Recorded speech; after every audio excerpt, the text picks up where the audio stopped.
Welcome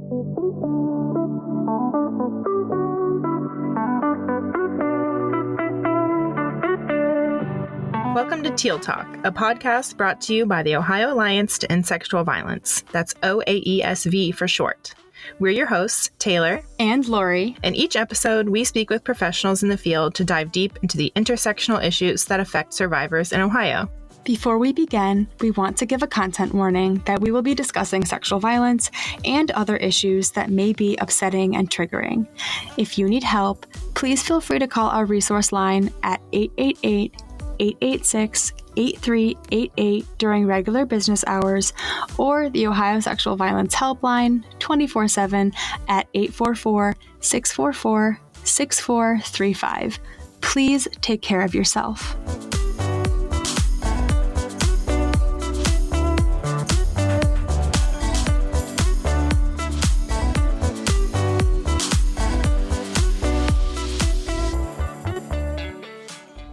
Hello, and welcome to our 5th episode of Teal Talk. We have a whole hand now, so that's exciting. I'm just going to give myself a little high five over here. My name is Lori Hamami. I'm the Communications and Content Coordinator here at OAESV, and my co-host, Taylor Ucker-Lauderman, will be joining us a little bit later in this episode, so definitely stay tuned to hear all the awesome questions that she has to ask and the feedback she has to offer. We have something very special in store for you today. I am so elated to introduce, drumroll please, OAESV's President and CEO, Rosa Beltré. So today's episode is going to be a feature on Rosa, including a discussion on her time here at OAESV, and the organization's history, as well as a vision for the future. We'll discuss what she's accomplished in her time here, what she's most proud of, and what it looks like to be CEO of a coalition. So Rosa has a fully loaded baked potato of a bio, so definitely buckle up and get ready to hear about all of Rosa's amazing accomplishments. Okay, deep breath. Rosa Beltré, she, her, ella, is the president and CEO of the Ohio Alliance to End Sexual Violence. Rosa first joined OAESV as the Advocacy and Training Director in July 2013, before serving as OAESV's interim executive director and ultimately becoming executive director in June 2017. Under Rosa's leadership, OAESV transitioned from its former shared office space to a standalone office in Independence, Ohio, and improved its Columbus-based presence to provide conference and workspaces for 8 full-time staff. OAESV has expanded from 3 employees to 21 under Rosa's leadership, greatly increasing service capacity, presence, organizational, cultural, and community relations. Rosa uses her passion, extensive background, and experience to develop and sustain relationships with leaders in the field, as well as key stakeholders within the state, national level, and federal government. She has spent the last 17 plus years training, cultivating community relations, providing development to organizations and communities focused on fair housing, child abuse, sexual assault, volunteerism, financial literacy, and church call to action. Rosa has served as the co-chair of the State of Ohio Anti-Oppression and Accountability Committee and currently serves as the co-chair of the Women of Color Caucus of the State of Ohio, the Sexual Assault Advisory Board of Ohio, and the Ohio Family Violence Prevention Advisory Council, amongst other statewide task forces. Rosa is an ordained minister of the Spanish Pentecostal Churches, vice president of International Women Ministry, an author, and the regional social service director of her faith community. Rosa is a catalyst of change who is action-driven and passionate about power and gender-based violence, BIPOC empowerment, leadership, knowledge, enriching the lives of others, collaboration, accountability, and provoking change. Woo! Rosa, you are a force to be reckoned with. Welcome to our podcast. Oh, thank you, Lori. Thank you. What an honor to be amongst you and being part of this 5th Teal Talk. So, pleasure to be with you all.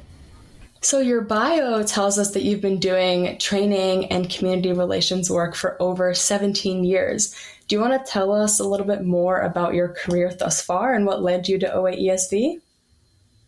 Definitely. So, yes, I am an educator and a trainer by heart. Everything I do it with the lens of how can we impact change. And I think that is through bringing people along through the journey of training. So I actually was an education consultant in a for-profit organization. So I worked for banking. I worked all over the United States, helping individuals understand the dynamics of investment in 401k. So it was through training and technical assistance, then home ownership and financial literacy, and then through the faith community as well. So being able to actually educate is part of my passion.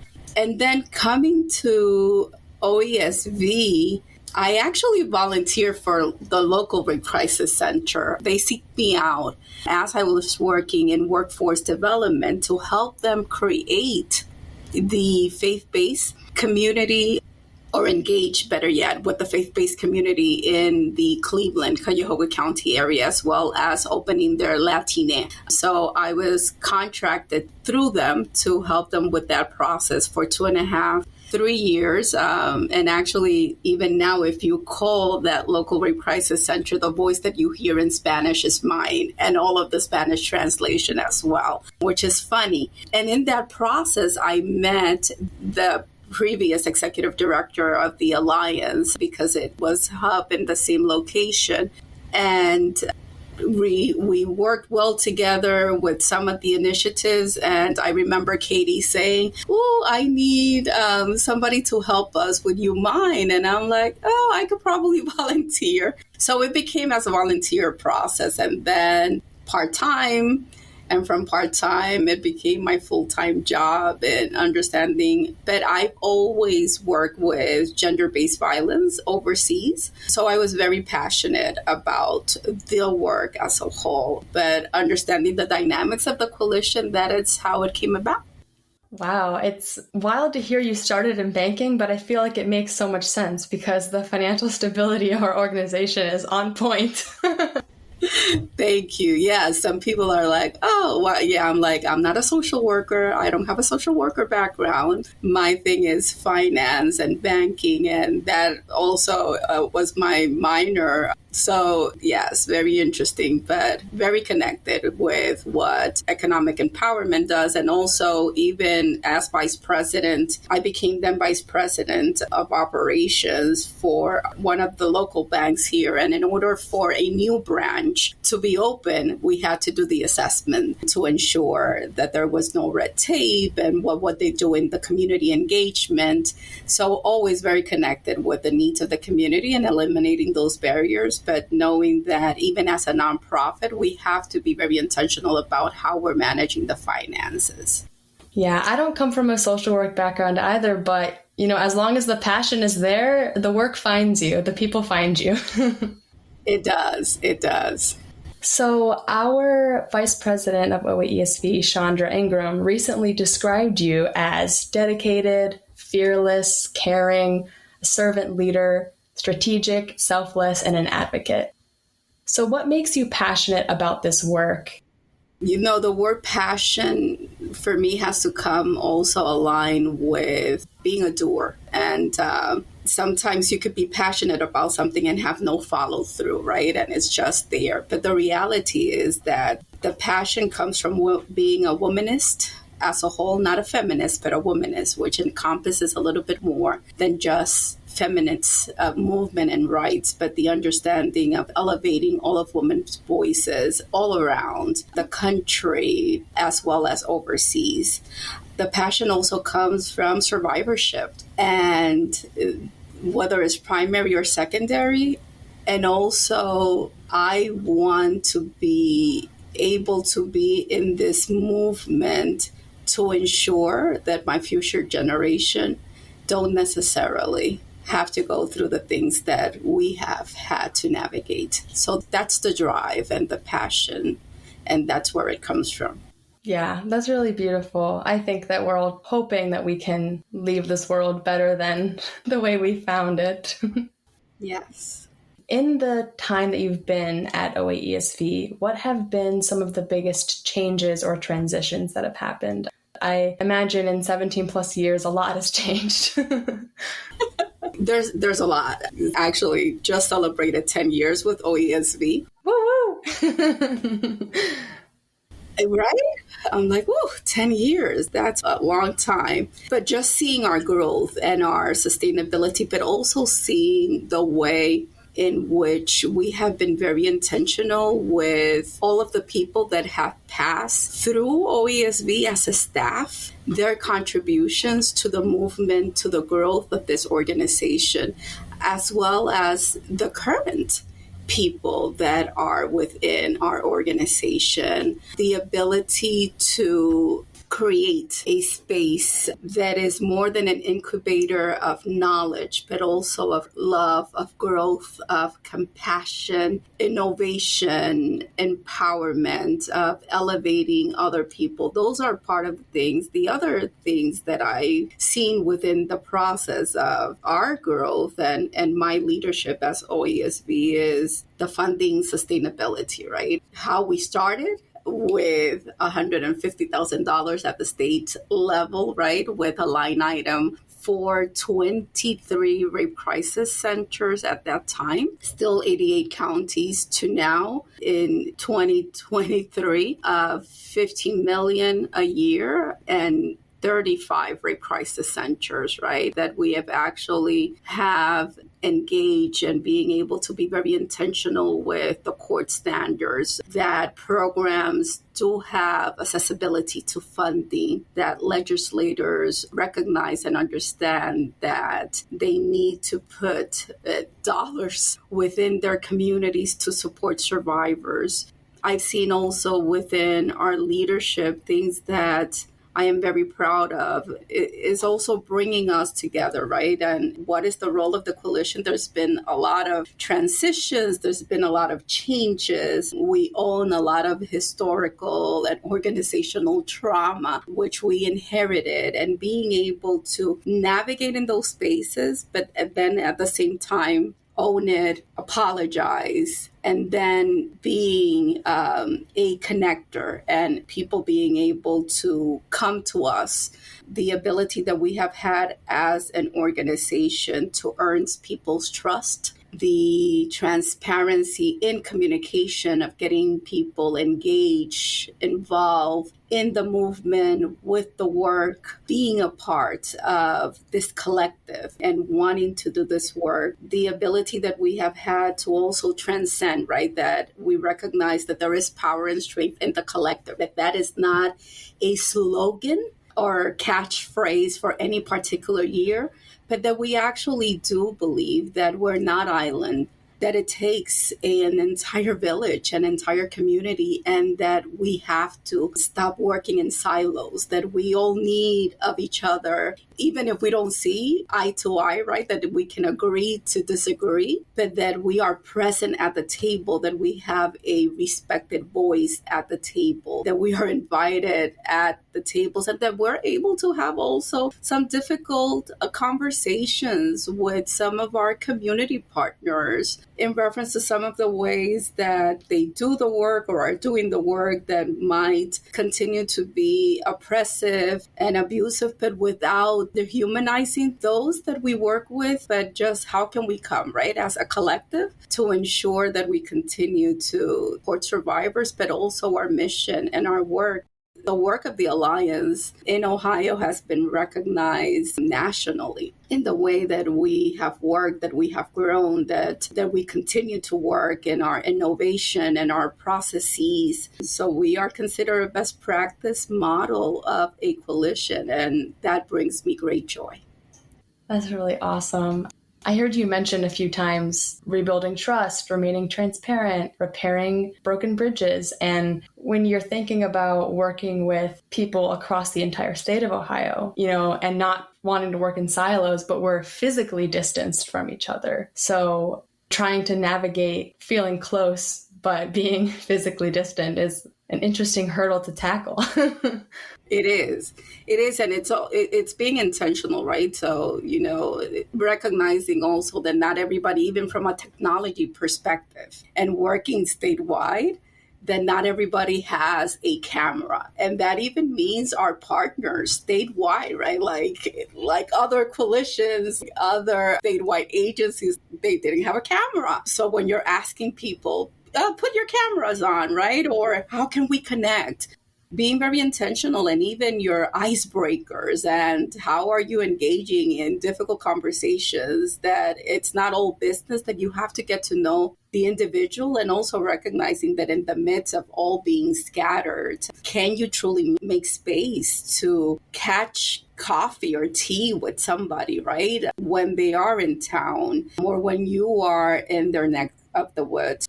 Being intentional about sending an email that is not a reply all, but just how are you doing? Or I heard that this was happening. How can we be supportive so that when you're meeting with those, it's not just transactional, that you could actually be at a human base. And I think that that is critical and very important, especially when you're working in all aisle and remote. Yeah. And I think it's especially important in this work, sexual violence work, but also in the nonprofit world, because we do operate in similar ways as for-profit organizations. In a capitalistic society, we have to. But in other ways, we don't want everything to feel transactional and individualistic, I guess. I feel like it's very easy to feel like you're the only person doing something, especially when you're working remotely or not interacting with your coworkers on a day-to-day basis. So I appreciate you recognizing that and working to close those silos. Thank you. So you mentioned a few things that you feel proud of accomplishing, such as increasing the state line item from $150,000 a year to now over $15 million, and intentionally supporting not only women of color in this field, but people of many identities that are often marginalized in this work. I'd love to know what else it is that you're proud of. Sometimes in this field, it feels like you're boosting, right? And it's like, oh, your ego.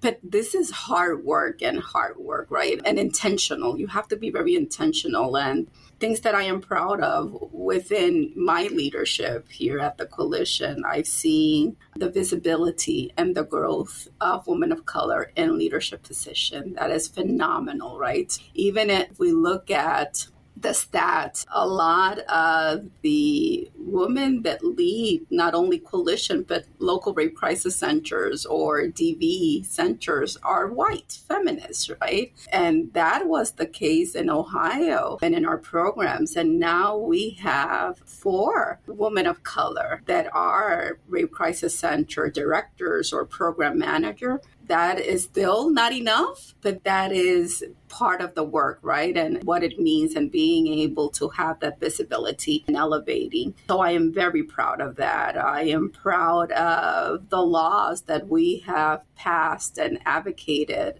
through, and one of those is Erin's Law, the expansion of the statute of limitation, right, in Ohio, which we were limited, and now we have one that is a little bit more expansive than others, and we are still moving forward with a complete elimination or another expansion. So that is something in the works that we're looking for, and recognizing that. We also were able to get the cameras for law enforcement, and what that means, and the recording that was passed through our leadership as well.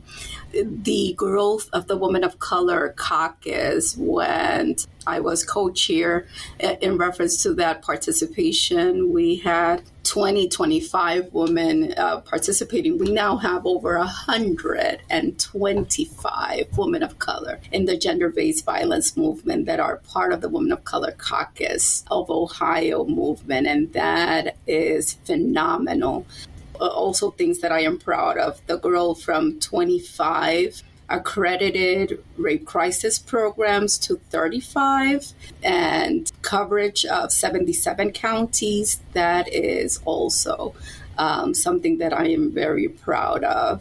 our training and technical assistance program and the growth in our LMS programs, and recognizing that we are a training and technical assistance organization and federally designated. That is something that I am also very proud of. The growth of from a coalition perspective, right? So now I'm going to go just like directly to the coalition. Our funding stream, right, of sustainability, we have over 5 federal grants through OVW, which is phenomenal. And we also have the only housing federal funding in the nation as a sexual assault coalition. So we're very proud of that. We've also been able to have an LAV fund for 2 cycles, and that allows us to have legal representation for survivors of sexual violence and Title IX, as well as educating other attorneys, especially in rural areas, of working with survivors of sexual violence. So that's to mention a few, besides the fact of, again, growing from 3 staff that still were doing the work to now we're 21, and we're going to be growing again very soon. So, but growing with intentionality, and that is one of the things, right? So I always say within our leadership team and our growth, and even to the board, right? Some might see the growth too quickly, and we're actually one of the largest coalition also in reference to staff, which is surprising, not in budget, but actually in manpower. And for us to be 21 is phenomenal. That is also about intentionality. And when we are diversifying our funding to ensure that we're not hiring just for that grant, right? That it's not seasonal, that it's not just for that cycle, that behind every data point, that there's a human being, right? And that we're hiring for sustainability. How else? If this fund goes away, how can that person maintain their job, right? So that there is stability and growth and security in distinctively Avoca cuts. So those are things that I'm very proud. I'm very proud also of being part of the national board. That's for me individually, right? So there are only 10 of us from a coalition perspective and national that are part of the national board on sexual violence. And it is an honor to actually be a part and being able to bring our coalitions together and visualize what does coalition building actually mean for this movement. So that is an honor to have been nominated, invited, and now serving, going on to my full 1 year within that board. Being part of the sexual assault track kit, like that was us in Ohio. And that is phenomenal work. And also just, again, nominations and participation in many of the statewide task force that are by invitation only. And that is the Family Violence Prevention. That is being co-chair of the Sexual Assault Advisory Board. That is being part of the Human Trafficking Task Force, which are all, again, by invitation as well as nomination. So the recognition of us being experts in the matters of sexual violence and that our voice is being heard and creating those spaces at the table are great. And also something that I am very proud of, again, is that even though we inherited a lot of junk, because that's also part of the work, right? You inherit junk. How do you move through that? How do you own it, even if it's not yours? I didn't create it. I was not even close to it, but you own it, right? And then how can you mend those relationships and how can you build from that? Even in the midst of that, how can you have the continual support, right, about trust and building a community of practice that is engaged? So I am very, very, very proud of that, as well as when I see a sibling coalition in need, how can we invisibly be that conduit of they need funding, they need support, they need a training contract so that they could keep afloat, and that we can advocate also for others without necessarily anybody knowing about it. That for me, for us, it is also part of the work and the legacy of how to do this work and lead with intentionality and a collaborative and servant mindset, that it's not about us, it's about all of us, right? And it's not about me. So those are things that I'm very proud of. See, Ohio has a lot going on. We're not just corn over here. We are not just corn.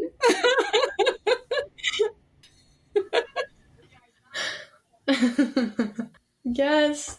Thank you for sharing all of that. That is so much to be proud of, and I'm impressed that you can even remember all of that. We have our co-host, Taylor Ucker-Laudeman, with us. Hi, everyone. Hi, Taylor. Yeah, Taylor, we were just about to kind of shift and talk about how the work of a coalition is different than a rape crisis center. So if you want to give us a little segue into that, that'd be awesome. Yeah, so glad to join. Hello. Rosa, I love hearing you talk about this work. And so I'm just glad for episode 5, we can allow our audiences to hear a bit of that too. So really glad to be here and have you be our guest. It's a pleasure to be here. Thank you. Rosa, I know you talk about this a lot. You even just mentioned a little bit about what does it really mean to do coalition building. So we know the work of a state anti-sexual violence coalition is different than the work of a local rape crisis center. This really also means the work of the leadership of the coalition is different too. So what would you want our audience to know about the role of a CEO at a coalition and about coalition work in general? Thank you. What a great question, right? And actually, even for Ohio, that looks unique and different than others because Ohio is one of 11 states that has a separate coalition for everything, right? Very different than other states, even adjacent states that have dual or tri coalitions for human trafficking, DV, SV, that they're one in. But many years ago, we decided that that was not the model that we wanted to follow, that we recognized that there were different needs, that while there were many aspects in which we intersected, that the funding streams were different, that the trainings needed to be different. So we operate in the mindset of recognizing that while things intersect and we could still collaborate, there are very distinct operations, there are very distinct traumas, way of servicing, court standards for survivors of sexual violence. And we're unique in that manner that while we are not a local rape crisis center, we still provide stop and gap services from a coalition perspective, which is also very unique and makes it sometimes difficult to navigate in some spaces. And what that actually means for us is that in locations or counties that there is not a local rape crisis center within a 30-mile radius, that the coalition is able to provide some type of support, right? Direct service support. And that could be legal advocacy, legal accompaniment, legal representation. We also know that Ohio, as unique as it is, we also have had some very high-profile cases. That also entails not only training the local rape crisis centers to actually deal with international and national press on those high-profile cases, but we stepping in as a coalition to be able to support, because the local rape crisis center don't have sometimes capacity to handle those. So much more than just training them, then we take over the case, recognizing that we have a legal service or arm that is more than just panel attorneys for survivors all around the state, but that we also work with the higher Department of Education. And that might mean from a legal perspective, if we need to go ahead and represent a survivor in campus while also working with the advocates, right? As well as Title IX coordinators. So that duality, and that changes. But what some people don't understand from a coalition perspective, that this is macro level work, right? So And when we refer to macro, is that we are forecasting as well as the umbrella for all of the local rape crisis centers, right? And we are a member-based agency, right? So our primary audience is not the survivor. And some people tend to forget that, right? So we are here to equip, to support those that are doing the work, right? We are their trainers. We are also the bridge. We are doing public policy work and educating our legislators, which the local rape crisis centers don't have the capacity. We are the ones creating trainings to ensure that our advocates, our preventionists, our social workers, our counselors have all of the trainings that they actually need to deal with the nuances that might come about in working with survivors. We are looking for funding so that if there are, an example right now, something that we're also proud of is the housing grants, right? That again, housing was not an issue that was ever considered for survivors of sexual violence at all. Yes, for DV, yes, for human trafficking. But again, because of all of the stigma surrounded with sexual assault, sexual violence, or that it wasn't necessarily acute, that you didn't need an exit plan, right? Why would they need housing? And for us to be able, not only transitional, but we also have a housing grant where we can actually support 6 months or more of rent for a survivor and their family while they get back on their feet. And that is huge, but recognizing those needs, right? So from a coalition perspective is, what are the needs in our states, right? And it's more than the surveys. It's what are the true needs and how is it that even us being Ohio, one of the first states in experiencing the VOCA cuts, that we were able to support our local rape crisis programs so that they would not lose all of the funding, that they would be able to continue to be afloat to provide the services. That's coalition work, right? The same as incorporating in the midst of COVID. Nobody was prepared. What is COVID, right? A pandemic that had never occurred in 100 years. Nobody was trained for that. But what did that mean? That meant shifting and educating our programs about providing advocacy, telehealth, teleadvocacy virtually. That meant, how can we advocate for them so that they would have the equipment, not only at the hospital, but in their centers to be able to close and still provide remote services from home. Those are the things that the coalition does that some people don't understand. It also means when we're raising funds, right? Like, I cannot do just a fundraiser in Cleveland, in Columbus, because that would mean that we might be tagging on or tampering with the source of funding and fundraising and fund development for the local rape crisis centers in that area. So when we are actually asking for funding, it is not for salaries or programmatic, right? It's like, how can the funding that we actually receive support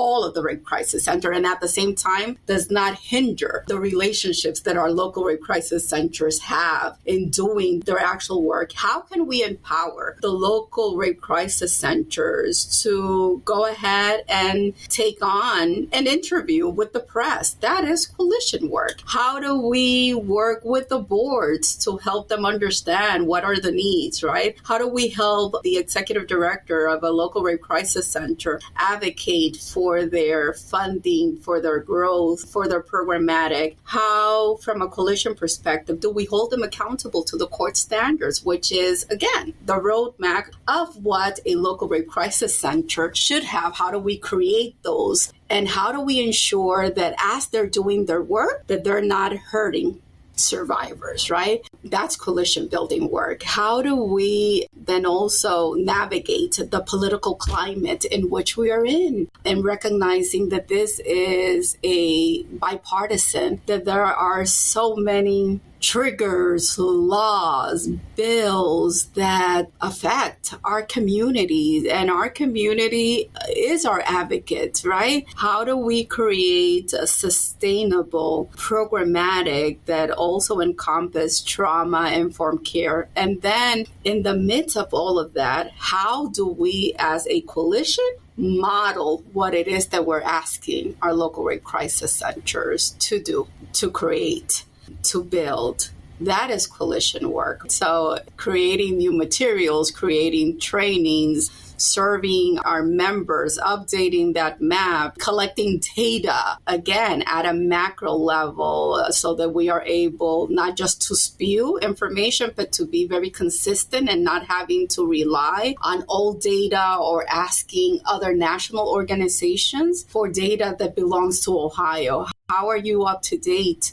Also from a coalition work and the executive director on political views and also things that affect the entire state, not only the 3 C's, right? So that is coalition work. How do you meet with the local rape crisis centers, directors, and also incubate a space for them to feel safe and not attacked by some of the situations that might be happening from an organizational perspective that sometimes advocates and preventionists that are doing the work might not understand where it is that they're coming from. When we are tied right with issues about reproductive rights as well as trans bill, how do we not necessarily soften the message, but understand that we are walking on eggshells and that a lot of our funding is tied to some of these bills? And how is it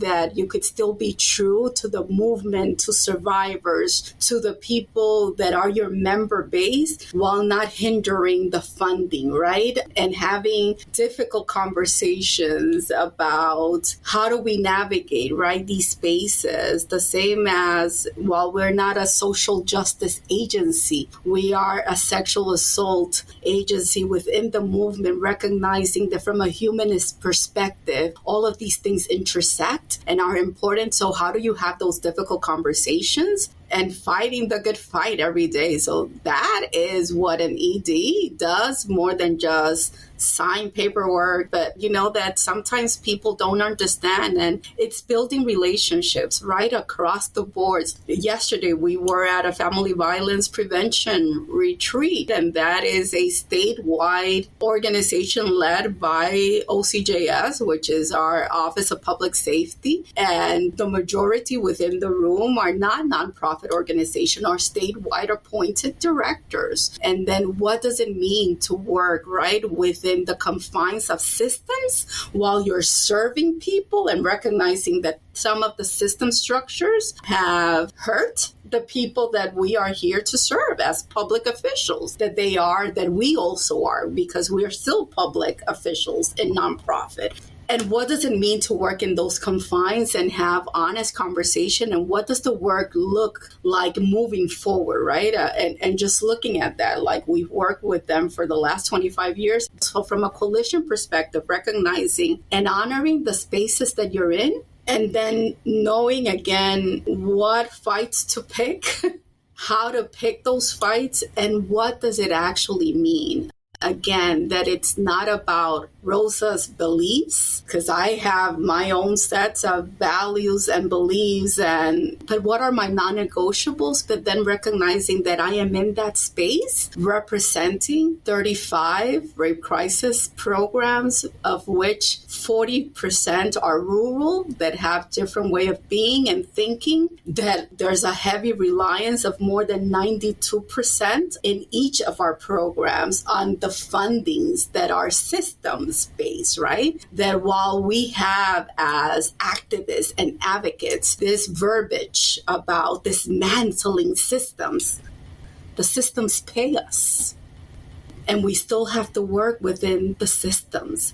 So changing that narrative, especially when we want to work in the intersections and understanding that we're working with a multidisciplinary lens, and that everybody has a space in the table, and that when we're honoring survivors, that also means that many of our survivors still want to work within the systems and they want justice through the system. We also have to elevate those voices. So yeah, it's a lot of work, right? And at the same time, it also means working with boards, right? And understanding the dynamics of the board, and the boards are your bosses, and like navigating that, right, as well, because they might have a different interpretation about what the work can be and look. And here in Ohio, we always have to go back and be, there's a human trafficking coalition. That's right. We're just there to talk about sex trafficking, and that is our expertise. But that's not our lane, right? Or recognizing that here in Ohio also, the coalition is not a pass-through agency, that we have decided that that was not the relationship that we wanted to have with our member-based agencies, that we wanted to be a training and technical assistant provider for them, that we wanted to have conversations that were not tied to funding, because that looks different and punitive, but what we wanted was to equip them to be better, right? So we're not here competing with our member-based agencies through funding. We are here to go ahead and create a different way of navigating through funding, that we would apply for funds so that we could alleviate for them some of the burden of those funding that they would have accessibility to, but that our relationship with them is like, when we go in, we're not looking at your books, we're looking at your service, right? That it's about that human encounter, and also the recognition from a coalition perspective that we don't always have it together, right? That people make mistakes, and that when we're entering in the spaces, that we always assume the best intent, and that as humans, we're not 100% perfect. So how can you lead and receive grace? And how can you, while holding others accountable, put accountability with love so that it actually will generate change and not exclude people from actually doing this hard work, but that people can come and say, yeah, I really don't know how to do that, or I don't think that we're ready. Can you guys help me? That takes vulnerability, right? And that's hard to recognize from any level, especially from professionals, to come to a coalition or to come to any of us and say, yeah, I'm struggling. Like, I don't know how to write that narrative for a grant, or I don't have capacity for XYZ. How can you guys help us with that? Or we have 10 new advocates because we've had a very high turnover, or we're burned out. Can you guys help? That takes a lot. So that you're not judged, so that you're not penalized. And that is the relationship that this coalition has with our member-based agencies. I'm not sure I understand. And that is what is different from our local rape crisis programs, right? That they are dealing with the day-to-day of what do survivors need? What are some of the barriers that they're eliminating from the day-to-day about why people are not coming through a group, right? Or they're not participating in XYZ, or didn't come to counseling. And we are looking at it at the macro level, right? So how can we eliminate barriers so that the programs actually have the support and are able to access housing, economic empowerment, trainings, funding, so that they are able to go ahead and do their jobs. And at the same time, advocating and recognizing that more than 94% of the people that do this job and are in this field are survivors themselves. So how do we equip our member-based agencies to also curate a space where advocates, preventionists, counselors, and admin staff are showing up with their vicarious traumas? Yeah, that's coalition work. I have so many things I want to address, but the first thing I have to make a joke about is Siri saying, I'm not sure I understand, because that's what people say when I say I work at the Sexual Violence Coalition. I'm not sure I understand. And I'm like, do you really want to know what I do? Buckle up, because it's going to take me 40 minutes. I know, right? It was supposed to be a 1-minute answer. And I am like, I can't answer that in a minute. No, because it's such a delicate dance. There's so many layers. It's complicated, very complicated. And not only are we not perfect, but we have to do things in ways that other people may not understand, or it may not be the way that they need to do it as either an individual or the type of organization that they have, or even the coalition that they have in our state or a similar coalition in another state. Like, we have our own unique stuff going on. So I'm sure there's so much more that could even be said. Calm down, Siri. We're trying to explain. Yes, Siri, please. I'm like, Siri, okay, I won't put my hand on my face so that she doesn't have to go ahead. I don't understand that. If the work that the coalition does, like if we no longer exist and all of that responsibility was on local programs on top of everything they're doing, the burnout would be higher. Survivors would be not getting full services. They'd be getting harmed. And I just feel like the progress we've made in this work would be at a snail's pace. And I think it's really special that we can say, you know, we have your back. And this work is already really hard. And doing micro level work when you're facing vicarious trauma all the time and burnout, and then saying, you know, who can I turn to? Not many companies, I feel like, can say, like, we have an entire coalition behind us to support us and make sure that we're doing this work to the best of our abilities. So go us. Yes, go us, right? And that is not only coalition building work, that is movement building. This is a movement, right? And having that support, and even for us, for staff of coalition, we have the support of other coalition staff doing the work. So it's not siloed. Yeah, while we're not moving at the speed that we want because it's not a train and Rome was not built in a day, there is movement. A lot of movement, a lot of growth, a lot of building, a lot of hugging, and a lot of uncomfortable spaces, right, to navigate, and a lot of shifting because it's not what it was 50 years ago, right? And how can you, in the midst of all of that, continue to be fluid while still recognizing that each state also has different layers to navigate in itself? So it would be a disservice also to many here in Ohio to compare us to other coalitions, other movement in other more progressive states, right? So no, we done pretty awesome, and go us, right? Like, we were the first coalition that did a virtual conference. Okay, the first coalition. We did not cancel conference. We moved forward in the midst of COVID. We were the first coalition to tackle that. Go Ohio, okay? Boom. Boom, period, okay? And we did not hire a third party and pay thousands of dollars. You guys rocked that, right? We mailed stuff and trinkets, and Ohio did that. And from that, all of the other coalitions went ahead and followed through. We were one of the first ones to do hybrid, not only hybrid trainings, but like our staff also, like we've always had hybrid or telework. So when COVID hit, we all had ways of connecting. We had cell phones, we had our tablets or our laptops, so we could have worked from home for the time being, right? So when I talk about innovation, well, it's not like, oh, we're there, right? Like, we're really there. So go Ohio, right? And that's some of the things that I would like our audience to know, right? While Ohio has a lot of stuff that we are constantly on the news bad for, there are so many things that we could be proud of about being the first also.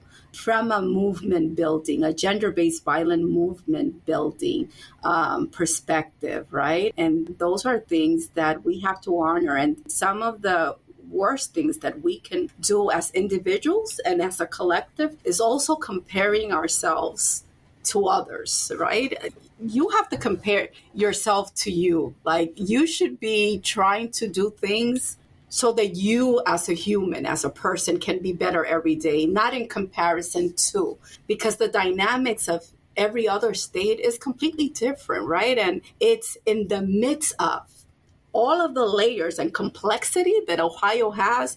How have we been able to continue to be afloat, to be progressive, to do great work, right? Like, our communication is also like, whoa, that is something that I'm always proud of, right? Like that, like we're on point, like on all our social media streams. Yes, tooting those horns, right? The ability of the coalition to maintain and sustain a communications division, right? While it's a lot of work and people don't understand that, a lot of coalitions don't have that. A lot of local rape crisis centers don't have the capacity to do that.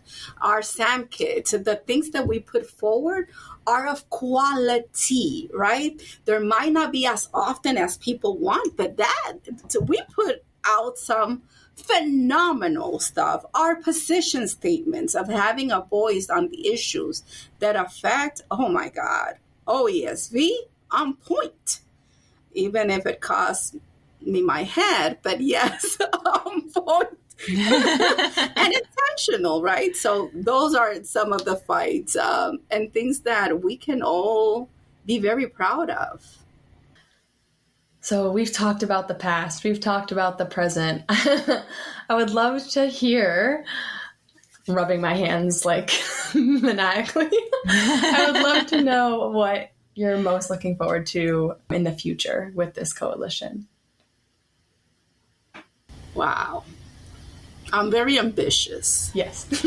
I am. And I am also very competitive, if people don't know that. And I think that's part of my personality trait, but not in a way, right, of outshine others. But for the future, I just gonna keep it short, being sustainable, continue to lead with transparency. I am looking forward to us expanding or being able to help our local programs expand to the other 11 counties that we don't have a local rape crisis center within a 30-mile radius. I am looking forward to a sustainable, SANE, which is sexual assault nurse examiners in the state of Ohio. There's a very high turnover. Not every emergency hospital is providing true SANE care and are turning away survivors. So I am looking forward for our over 300 clinics and hospitals to understand the need for SANE, right?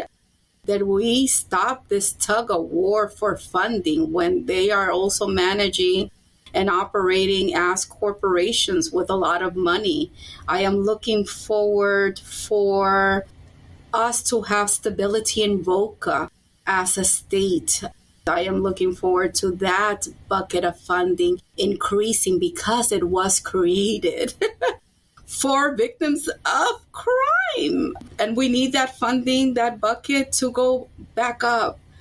I am looking forward, to be honest, we still have some growth to do, and growth comes with pain.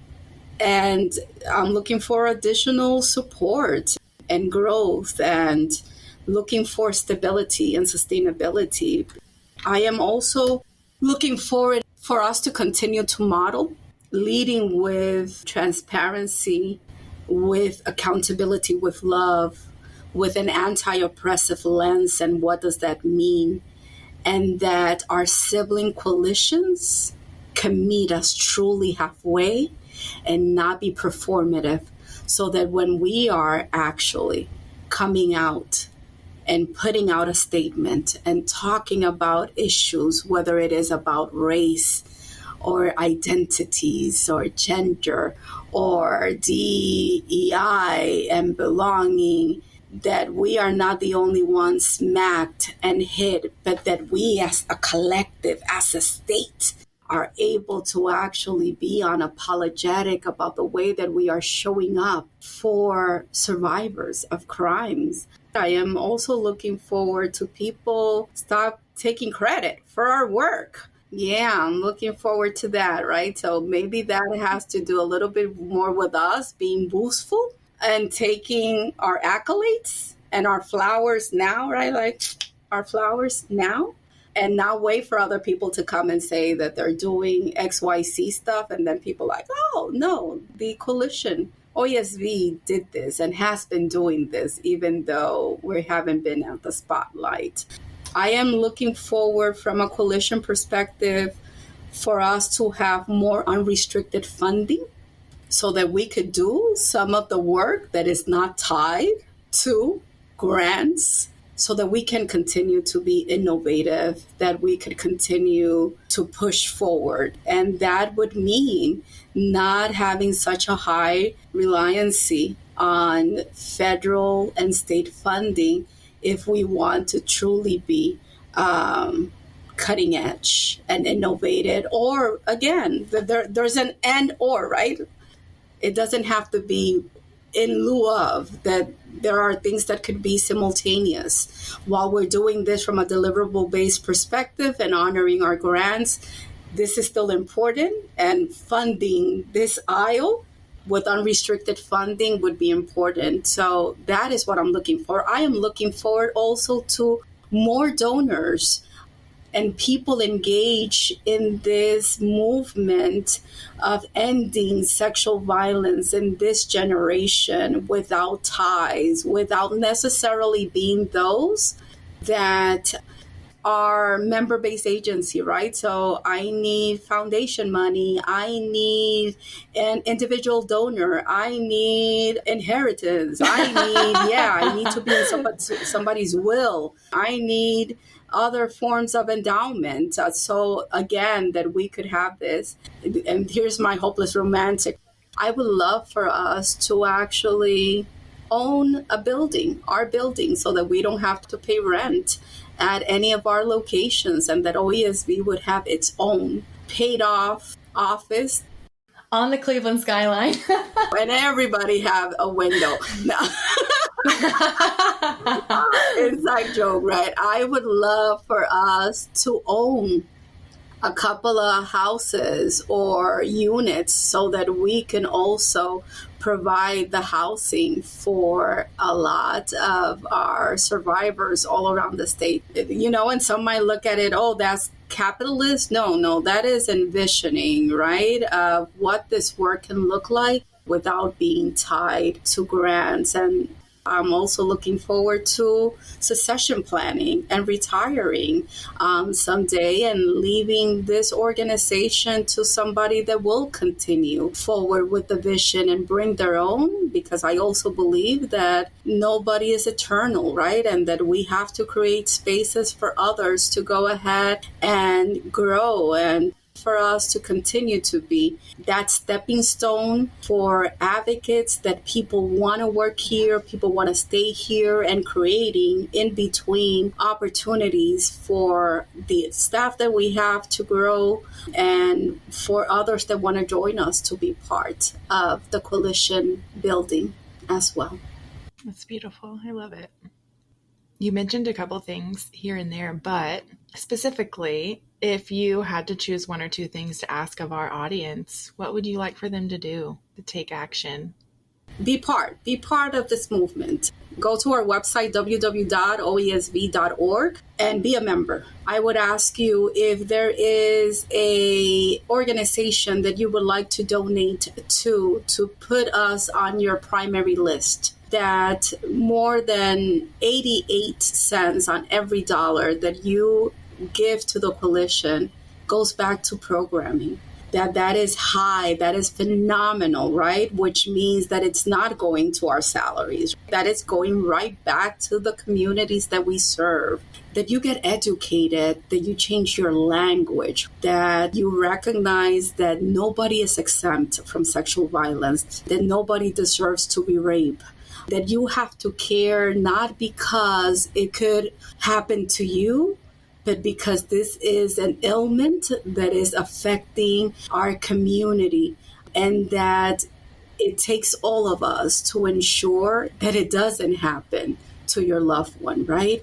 That you stop the jokes, that you stop the judgment, that you elevate the voices of survivors, that we eliminate the victim blaming mentality that we have. That is the call to action, that we don't consume and get involved in the layers of sports and alcohol and businesses that continue to perpetrate violence in the way that they actually do. That we don't endorse and support politicians and bills and laws that continue violence, that rape and continue to have positions of power, that we stop putting red tape and roadblocks to survivors, that if you are a lender, that if you are a homeowner, that you are more sensitive to the needs of marginalized populations and understand those dynamics, that you stop judging people by what they wear, where they're at, who they're with,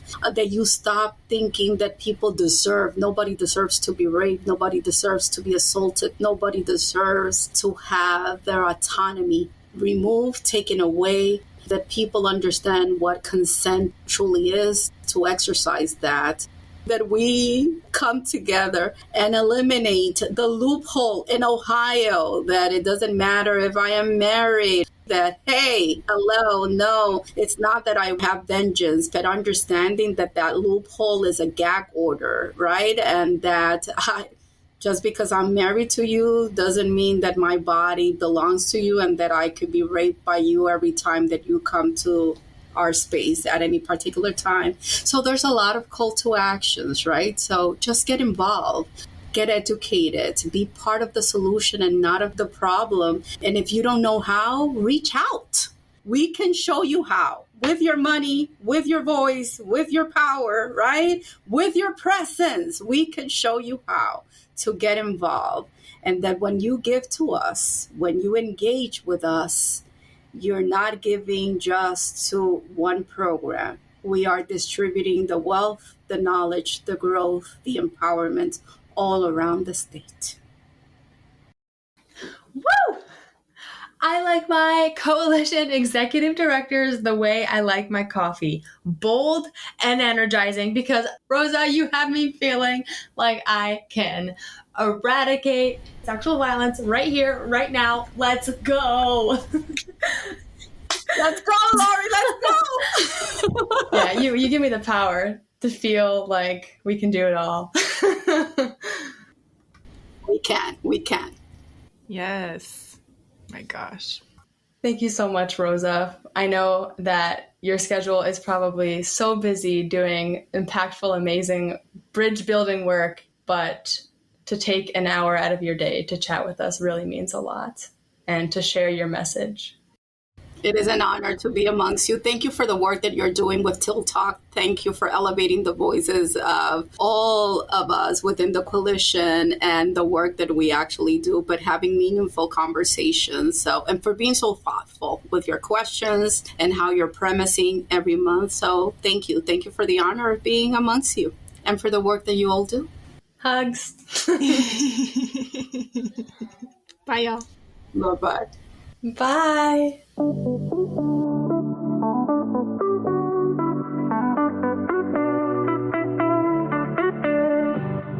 Thanks for listening to Teal Talk. We hope you enjoyed our deep dive into intersectional issues affecting survivors in Ohio. If you like what you heard, subscribe and leave us a 5-star rating and review, recommend us to a friend, and follow us on Instagram and Facebook at OAESV and Twitter at Ohio Alliance ESV. If you'd like to learn more about us and the services we offer, sign up for our email list, or read a transcript of this episode, visit oaesv.org. Want to share a comment or ask a question for a future episode?